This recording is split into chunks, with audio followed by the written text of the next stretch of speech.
do Senhor, meus irmãos, que bênção, que prazer poder falar com vocês mais uma vez, poder compartilhar mais um pouquinho da Palavra de Deus. E hoje, nessa nossa reflexão, eu queria falar um pouco sobre alguma coisa que tem batido muito forte no meu coração. Da gente não desprezar as pequenas coisas. E para a gente ilustrar esse nosso tema de hoje, eu queria falar um pouquinho sobre um texto de Zacarias, que fica no capítulo 4, no versículo 10. É o Senhor falando para o profeta Zacarias, dizendo assim: ninguém despreze o dia das pequenas coisas. Queridos, a história está marcada por grandes realizações que foram construídas a partir de pequenas coisas. Deus é especialista, amado, em usar pequenas coisas. E a Bíblia está recheada de exemplos, de personagens que, a partir de pequenos atos, fizeram grandes coisas. Davi, por exemplo, ele só tinha 5 pedras numa funda e com isso ele venceu o gigante. Moisés, ele tinha apenas uma vara e com aquela vara ele pôde conduzir o povo à liberdade, à libertação do Egito. Paulo, ele tinha apenas suas algemas, mas a partir dali ele conseguiu pregar para toda Roma e expandiu o evangelho. Um menino só tinha 5 pães e 2 peixes e a partir desse punhadinho Jesus alimentou uma multidão inteira. Sansão, ele matou 1000 filisteus com apenas uma queixada de jumento. Jesus nasceu numa aldeia de Belém. E Jesus disse que a nossa fé era como um grão de mostarda, que a gente poderia, se ela fosse do tamanho de uma semente tão pequenininha como é a do grão de mostarda, você daria ordem aos montes e eles saíam de um lugar para outro. Querido, a grandeza, ela não está no tamanho de algo, mas na potencialidade de algo. Quando o Senhor está falando para Zacarias que não despreze as pequenas coisas, esse texto nos impele, a reconstrução do templo. Não aquele templo de Salomão, não com tanta pompa quanto foi o templo de Salomão no passado, mas nesse tempo de Zacarias, alguma coisa muito mais simples. E Deus estava dizendo para Zacarias: não despreze o dia das pequenas coisas. Essa passagem, então, ela descreve para nós que algumas pessoas não consideravam essa obra com tanta importância como deveria. E Deus estava exortando o povo, através do profeta Zacarias, que deveria ser dada a importância a essas pequenas coisas, esses pequenos começos. Então, amado, apesar de toda pompa, de estar longe de toda a pompa do templo de Salomão, Deus estava dizendo para eles: olha, não despreze as pequenas coisas. Davi, lá no Salmo 37,16, diz o seguinte: vale mais o pouco que tem o justo do que as riquezas de muitos ímpios. Essa afirmação, ela indica que a bênção de Deus também está no pouco e o pouco produz muito contentamento para Deus. No Evangelho de Mateus, no capítulo 20, dos versículos 25 a 28, Jesus define quem que é o maior no reino dos céus.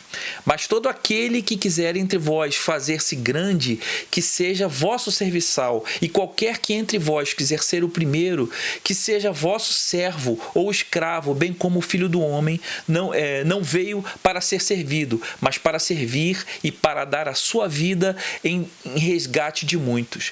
Jesus aqui, ele estava ensinando para a gente, querido, que aos olhos dos homens, aqueles que exercem autoridade, ou possuem domínio, são considerados mais importantes, grandes e maiorais aos olhos dos homens.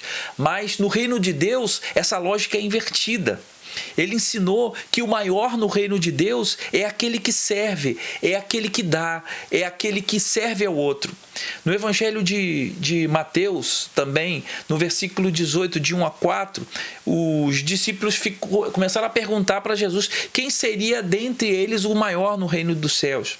E Jesus diz o seguinte: em verdade vos digo que se não vos converterdes e não vos fizerdes como crianças, de modo algum entrareis no reino dos céus. Portanto, aquele que se tornar humilde como esta criança, esse é o maior no reino dos céus. Queridos, é preciso que nós, como servos de Deus, como servos do Senhor, como participantes da Igreja de Cristo, a gente se esvazie de todo sentimento de presunção, de ambição pessoal, para que a gente possa servir a Deus com integridade, porque esse é o propósito de Deus para as nossas vidas, queridos.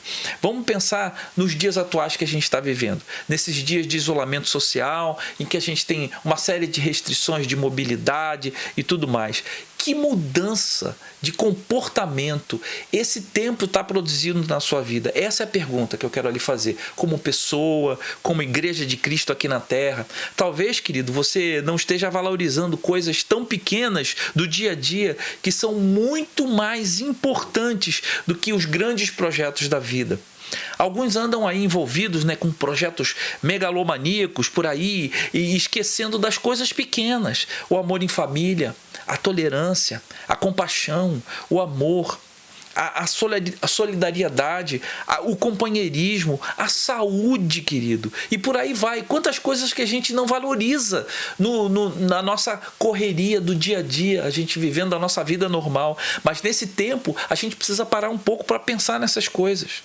Olha só o que diz lá Paulo em Gálatas 5:23. Mas o fruto do Espírito é amor, gozo, paz, longanimidade, benignidade, bondade, fidelidade, mansidão e domínio próprio. Contra estas coisas não há lei. Você já percebeu o quanto isso é importante hoje na nossa vida, nesse tempo de isolamento, de confinamento? Você já percebeu que obedecer as recomendações das autoridades são importantes? A gente precisa preservar a nossa saúde, mas a gente também precisa, como Igreja de Cristo, fazer uma reflexão de como está a nossa vida.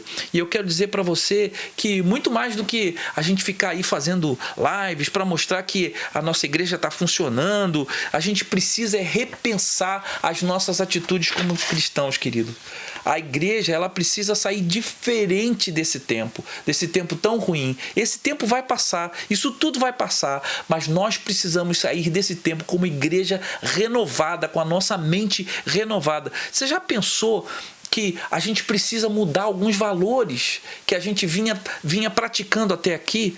Eu penso que, sinceramente, Deus está dando uma oportunidade para nós, como igreja, repensarmos uma série de coisas, queridos. É como se fosse um freio de arrumação, sabe? Aquele freio que dá aquela arrumação assim e você pensa assim, meu Deus, o que eu estou fazendo? A gente precisa entender o que Deus está nos falando nesse tempo difícil que nós estamos vivendo, amados. Eu li na internet uma coisa muito interessante, que uma astronauta que passou muito tempo numa estação espacial escreveu a respeito do confinamento, a respeito de conviver num espaço tão reduzido com outras pessoas. E eu queria trazer algumas coisas que ela escreveu que servem muito para a nossa vida agora, para o que a gente está vivendo agora. E uma das coisas que ela falou foi o seguinte: precisamos entender as frustrações um do outro. Viver num espaço confinado com outras pessoas exige respeito e tolerância. Será que Deus não está te ensinando isso nesse tempo? Aproveitando para te ensinar a tolerar, a ser mais amoroso com a sua família, com a sua esposa, com seu esposo, com seus filhos, com seus parentes, com as pessoas que têm problemas, as pessoas que precisam de ajuda. Será que Deus não está impelindo você a ser mais tolerante? Uma segunda coisa que ela falou foi o seguinte: compartilhar tempos difíceis pode ser uma experiência de conexão. Querido, nós dependemos uns dos outros. Ninguém consegue viver sozinho. Apesar de estarmos isolados, nós dependemos das outras pessoas. Mais do que nunca, nós estamos aprendendo isso, amado. E uma terceira reflexão: ainda temos algum controle. Você pode fazer escolhas nesses tempos difíceis. Você pode escolher o que você vai ver na televisão, você pode escolher o que você vai ler, você pode escolher quais os conteúdos da internet que você vai acessar. Pensa bem, querido, tem tanta coisa ruim sendo colocada aí, tanta tanta coisa falsa, tanta mentira, tanta coisa terrível. Nós podemos fazer boas escolhas para manter a nossa mente sadia, manter a nossa mente alerta, manter a nossa mente firmada no Senhor. Então faça boas escolhas, leia a palavra de Deus, leia bons livros, veja bons filmes. E uma quarta reflexão é: planeje algo agradável para o futuro. Querido, em casa nós podemos fazer planejamentos para o futuro. Ah, mas pastor, isso como é que a gente vai planejar? Eu não sei quando a gente vai sair dessa história. Nós vamos sair, querido. Isso vai acabar, isso vai terminar e você precisa estar preparado para o que vai ser adiante. Aproveite o tempo para fazer cursos, para você se aprimorar, para você planejar o que você vai fazer daqui para frente. Quem sabe Deus não está te dando uma oportunidade para você repensar sua vida profissional, repensar o que você quer para o seu futuro, os seus objetivos, e Deus gosta disso. Coloca isso diante do Senhor. Uma quinta reflexão que ela fez muito interessante é: temos tempo para apreciar as coisas. Você tem tempo para apreciar as coisas boas. Você tem tempo para apreciar as pequenas coisas. É isso que Deus está falando. Não despreze as pequenas coisas. A nossa felicidade, querido, ela não necessita de riquezas nem de objetos valiosos. Hoje, quem tem muito dinheiro e quem tem pouco dinheiro não está fazendo muita diferença. Então, todos estão no mesmo barco. É claro que alguns estão passando dificuldades, estão passando restrições, mas de uma certa forma todos estamos sujeitos a essa mesma doença que está nos assolando. E eu quero dizer para você: repense o valor relativo das coisas, repense o valor das pequenas coisas na sua vida, porque é isso que vai fazer a diferença. Então, como igreja, como cristãos, eu quero confrontar você com essa palavra, para que você repense algumas coisas, para que a gente saia melhor de toda essa situação, para que a igreja de Cristo, espalhada em toda a face da terra, saia fortalecida a partir desse tempo de tanta dificuldade. É o que Deus quer para nós. Que Deus abençoe muito a sua vida, em nome de Jesus. Amém.